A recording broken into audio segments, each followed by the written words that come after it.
I'm going really well here in Rainbow, Victoria. COVID-19 restrictions are slowly starting to lift, which means everyone's starting to feel a little bit safer. Also, with that, a lot of injured workers are going to start regaining some capacity, which means a return to work, which is wonderful news. So, how do you plan for your injured workers' return to work? Well, I've got 6 steps here that I can share with you to help you plan for your injured workers' return to work. They are: Step 1. Obtain relevant information about your injured workers' capacity. You can get this information a couple of ways.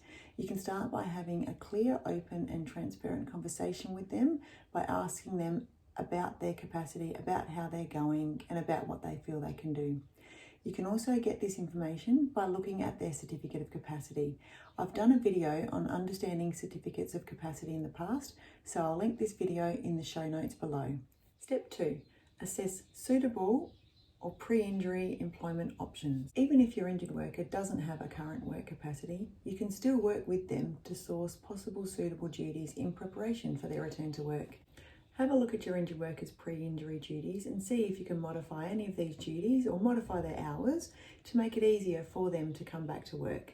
Step 3. Propose suitable or pre-injury employment. When you and your injured worker have sourced some possible duties that they may be able to do, put this down in writing in a return to work plan or a return to work arrangement in preparation for them to take to their GP or treating health professional to get them signed off and certified, ready to come back and undertake these duties. Step 4. Implement the return to work arrangements. All parties involved must be clear on what your injured worker's return to work will look like and what is expected of them. Communication needs to happen between the injured worker, the employer and the supervisor. Any form of communication is good, but in this instance, it's also a good idea to have your return to work plan written down with each party receiving a copy. Step number 5, support and monitor the injured worker. Make them feel supported and welcome from the very moment they return to work.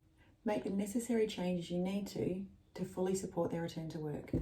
Regularly check in with them and make any alterations required to continue to support their return to work. And number 6, progress their return to work.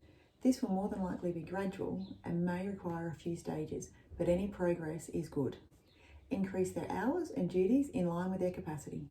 Keep your agent aware of your injured worker's progress and send them copies of the return to work plan or arrangements and any changes that have been made.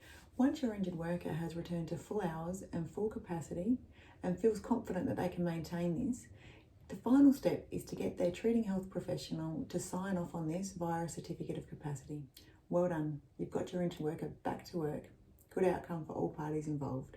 Thank you for watching, and if you would like any further help or advice on planning for your injured worker's return to work, please do not hesitate to get in contact with me via the website www.returntoworkplus.com.au or send me an email at Tennille@returntoworkplus.com.au.